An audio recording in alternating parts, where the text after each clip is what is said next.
you're really good?" Jonah asked once again.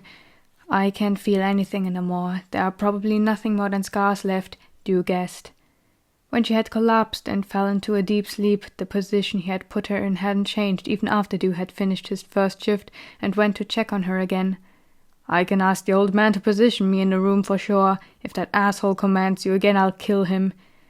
"You're not authorized yet, and that statement makes you a huge threat. I appreciate the gesture, though."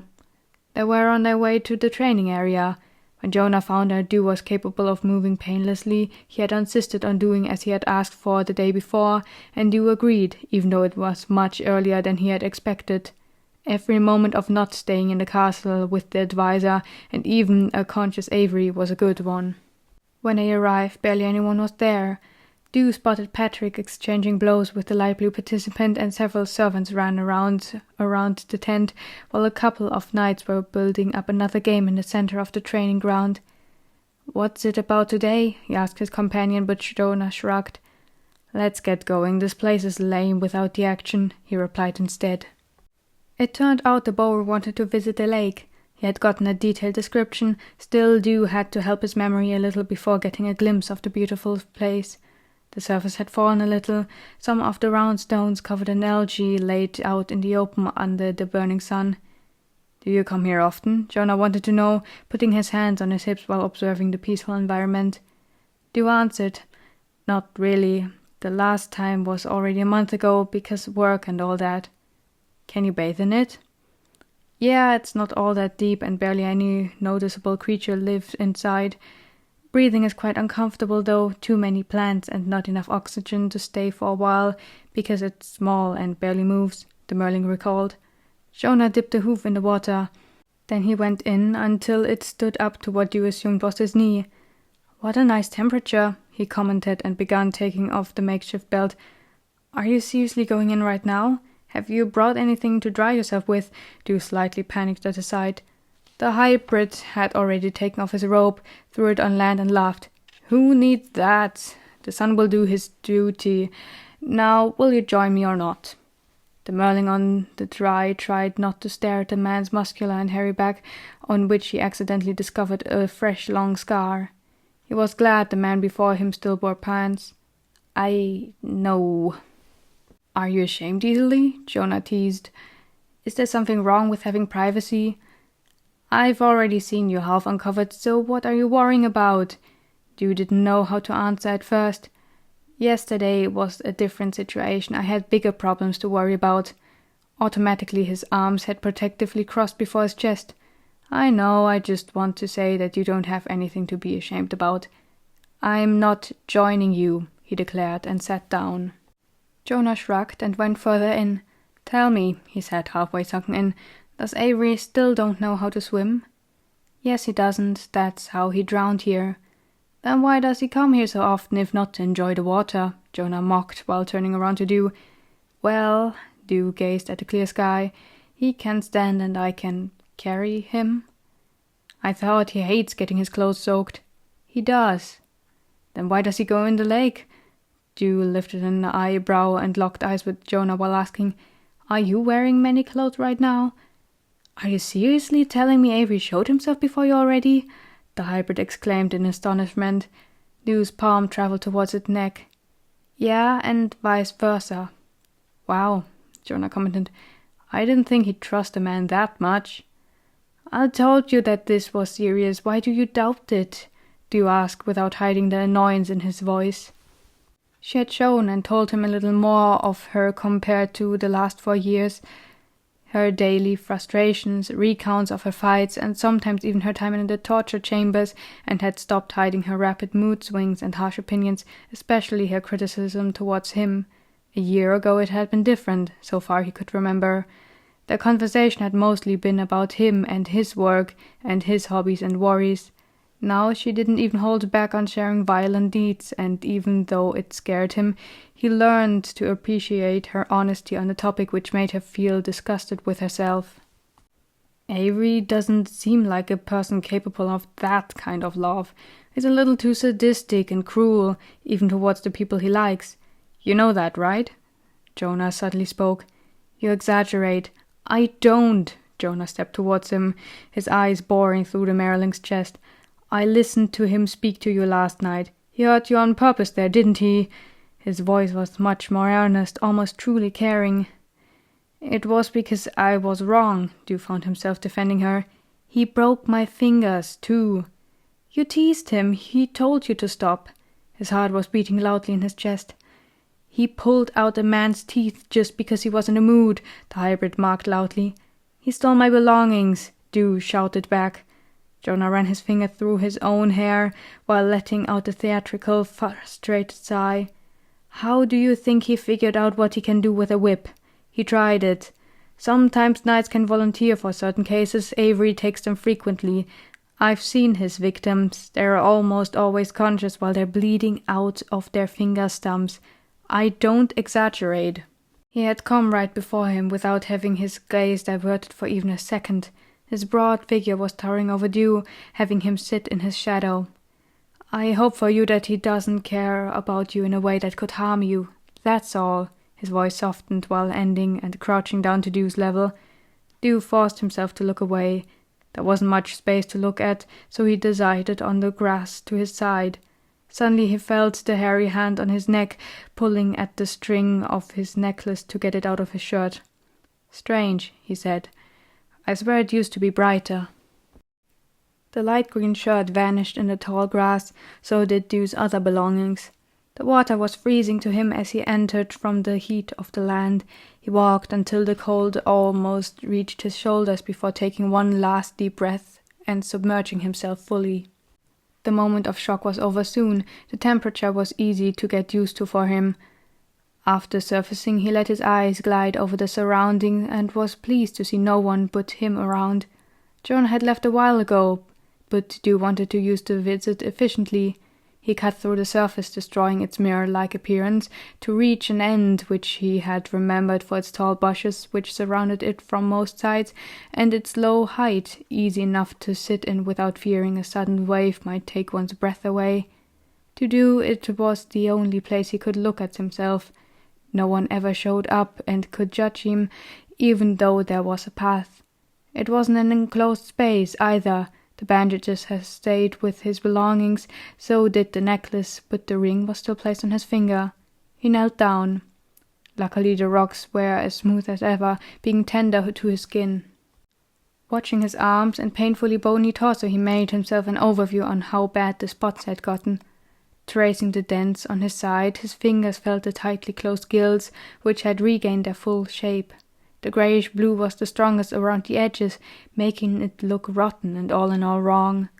Dew was relieved to find his ears being the same shape as before, round, uneven, and not controlled by muscles which could close it watertight. At least his head wouldn't blow his cover. He placed his finger on his larynx. The bruising her teeth had left was still there, but the pain wasn't as strong as the day before. Yet the color might have shifted to a darker tone, Dew suspected. He wondered if it would strengthen Jonah's current opinion on her if he knew of the amount of voluntary abuse Dew had taken. Touching his own back, he felt the heavy scarring the immediate healing by Avery had left. Even though there was no bleeding, the burning feeling still arose as soon as the sensitive skin was triggered. He could feel the rise of his flesh where the whip had cut through him, and it was as if he was back in the room, bleeding, silently crying, while the shame of what he had done out of mindless rage overtook him. Now another injury marked him for life. He wondered how Alba would greet him the next time they would meet. He still couldn't get her face out of his head. She had worn this morning, disturbed, frightened, as if she was seeing a ghost. His hand moved towards his wrist. New marks were there, but ones which had intended on causing him harm. The skin was red. A crust had formed itself over it which had been torn open by the ruthless rust, holding him upwards while his body had collapsed under them.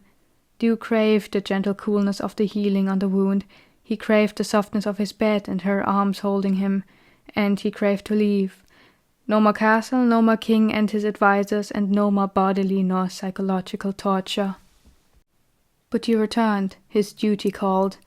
As Jonah had expected, the sun did its job well, and had Dew mostly dried up when he arrived in the kitchen. Not a single person around knew of the scars on his back. He kept them safely hidden. The bandages were back on as well. No one would tell them of his mistake, and he wouldn't as well. Josephine would faint. Frederick would continue cursing the kin and his close acquaintances even more. Sean would be as anxious as ever. And Kevin? Dew wasn't sure about him. Maybe he would quit. Just like that morning, the slug's eyes were following him like a hawk, looking for the slightest gesture of agony. Dew didn't give him that satisfaction, but neither did he give him a reason to inflict further punishment on him. And then he left again, did the cleaning, threw the apron to the side, cowered down next to the warm fireplace. He considered opening the door. The air was as thick as those down there. One more moment and he might suffocate. But he stayed in the same position, leaned his head to the warm wall and waited. For what? He didn't know. Probably for his next shift to start or for someone to enter. And for the next half a year to pass by quickly. Dew wondered if he would miss the people he had met. They would never see each other again. But if there was a slim chance of an afterlife existing, maybe they would. Whether an afterlife would be a curse or a blessing, he didn't know. When he finally got himself to stand up, the outside had already changed from a lovely summer weather to thick dark clouds. Dew dragged himself up the stairs, hoping to get back to his book, which he still hadn't finished. Sleep would be his next best activity, but the last night had already been painful. He wasn't used to sleeping on his side, and couldn't understand how Avery had managed to live like this for 8 years. Barely anyone rushed through the corridors, and when he arrived in the one leading to his room, it was fully empty. He pulled out the key while walking, listening to its short rattling. Another noise reached his ears shortly before he got to his door. Dew softened his step to sneak over the wooden planks like a cat as he realized it came from where he was heading to. Holding the key tightly enclosed in his hand, he approached the door. It had been opened far enough for one to stick a finger through, but Dew couldn't see who was inside. He didn't need to. The clear voice of Jonah was recognizable right away. "Just think about it. This whole thing could be over in just a minute," the man urged. Dew heard her sigh frustratedly and reply, "Half a year ago I might have agreed. Not anymore. My situation isn't the best, as you noticed, but the worst hasn't happened to me and won't. I'm waiting for Aaron to tell me. Marlene, are you even listening to me? You are rotting. You're nothing more than a shell wandering with the living, but you are dead." There was a pause long enough for Dew to catch Jonah's heavy breathing. Then he continued, "You healed him yesterday, right? What did that do to you?" "I don't know what you're talking about." "How long were you knocked out for? If it weren't for me, you'd still be in a dreamland." "I've just been sleeping a lot during the last 2 weeks. What about it?" Avery replied hastily. There was the sound of cloth being grabbed and a quick step forward. "And you know why that is? It's because your energy is limited. It used to be a lot, but the cost of having you exist is high. Your own use for the energy is high as well. I give you less than a year and you'll be nothing more than a shrunken-up husk with no capability of moving or speaking or whatever else you do." "Good," she replied coldly. "I don't need more than a year." Jonah shouted the following words. "Well done. I hope you're happy you will continue to ruin the lives around as well as your own. Do you know how selfish you are?" "It's me who has to deal with it, not—" "Have you ever even considered there might be an impact on the people who love you? Your mother's already close to extinction. It will only get worse. Your appearance will drag your brother down with you. The people of this kingdom will continue to suffer under your incapability to keep your sadism at bay. And what about your husband? Dew actually loves you, and what do? You... Dew heard a loud smacking noise closely followed by Jonah's choking. "He's the godforsaken reason I'm still here," she spat back. Jonah still hadn't stopped choking, but managed to huff. "He doesn't know half a shit about you or your mother or the difference of our powers. If he knew, he would beg you to let me take a knife to your throat." The next time she spoke, her voice was closer to the door, and Dew immediately backed off several steps. "You know, gaining a liking in him doesn't immediately have you two sharing every opinion. He would understand the idea but wouldn't encourage the act. If you excuse me, I have someone to talk to." And the door opened. She definitely saw him as she stormed through the corridor and vanished down the staircase. "How much did you hear?" Dew immediately turned back to the room where Jonah was staring at him in confusion. "You want to kill him," he said blankly. A pained expression rushed over the man's face, and he exclaimed, "I don't want to, I swear. He's like my sibling. I would never want to do so." "But you think it's the best option he has. Why?" "Because he's already dead. He died over 8 years ago. Remember when he talked about that fever? Did you ever notice he still has fever? Marlene is nothing more than a corpse and will fully decay like one eventually," Jonah tried to explain himself. Dew stepped closer, gesturing with his hand while searching for words. "How on earth is a deceased person supposed to do what he does?" "Come here. That will take a while, and it might be a little unbelievable," he said, and patted the edge of the bed next to him. Dew hesitated at first. In no way he wanted what Jonah had proposed to be done about whatever the state Avery was in, but he wanted to at least know why Jonah considered it to be necessary. So he stepped inside. "Tell me," the man began, "what do you know about Bota, the patron, I mean?" "Powerful goddess, can heal, shapeshift, and apparently do a lot more crazy things," Dew recalled. "Right. Now this might sound a little unbelievable, but people like her actually exist, but they are a lot more human than one might think. Less like a god, more like an above-average person. Get it?" Dew buried his head in his palms and sighed without relief. "And he's one of those, you say?" "No, not at all. Her mother, though, and father too, if my guess on who he is correct. She healed me after I was injured. With normal methods, I would have died like a fucking pig. Then she trained me and taught me a little how to use abilities similar to her." Jonah opened his hand and showed Dew his palm. Not even a second after, a small burning flame appeared as if taken straight from a candle. "This, doesn't matter how easy it seems, burns away a lot of my energy, and I can only do it for a short time," he explained and closed his hand again. "But those special people have vast amount of that. Her main focus is on the control of life and death, as well as curses, while Bota focuses on healing and shapeshifters, but one can learn to do everything at once with enough practice. There's one creature capable of copying almost all abilities he sees, and he is also the person I believe to be Avery's father." Dew stared down at Jonah's fist. The man looked as if he had just told the one next to him a natural thing which just happened, and not as if he successfully shattered Dew's whole concept of existence. Jonah went on. "This man hurt my friend's mother in a fit of jealousy and rage, so they got into a fight, which I, luckily, survived, but she took great damage and is currently suffering alone, while he got away with a curse which should drain him of all energy until he dies." Now, the mother trained both Avery and mostly his brother Samuel with her powers. To prevent injuries, she blessed them to not be affected by her powers. So where do you think the cursed god went? Did he possess his body? You speculated in fear. Did this mean the original person had been killed by such an act, and the one he fell in love with was a deity? I think so.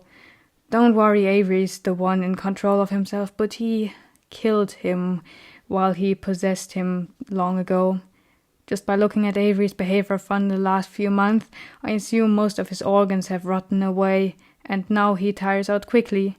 It's only a matter of time until he'll be fully immobilized, do you understand? Dew stayed quiet. If it was true what he said, it would indeed explain many of the questions he had. Why didn't she eat? Why could she do unnatural things? Why did she never die, no matter how hard she tried? You talked about a knife. What did you mean by that? He asked, expressionless, already knowing the answer. Jonah straightened and suddenly looked around the room. There is a knife. His mother gave it to him. It cuts well, and I have the hope, I suspect it is capable of damaging his body well enough to let the curse kill the creature possessing him, the Merling marked, and it will kill him too. Yes, it will kill him, and it will be the best for him, but I won't do anything to him unless he wants me to. Trust me, please, the man averted, reaching for Dew's hand and holding them like a treasure. Dew pulled them away and stood up. If you do, I won't hesitate to kill you, he declared, rubbing his hands. And I know your life means a lot to you. Jonah sank his head. You're right, it does. I wish you didn't listen, and now I at least know why he is decaying, and I can do nothing but watch, Dew stated while his arms crossed and his gaze watched the nothingness on the ground opposite to the hybrid. Jonah audibly smacked his hands against his own legs and corrected with desperation in his voice, No, I wanted you to leave him before you could feel the consequences of all of this. You deserve better than a corpse. The nails of Dew's fingertips bored into his arms before he spat in disgust. I think he deserves better than a friend who would rather have him dead. Maybe think about this way. This corpse has feelings.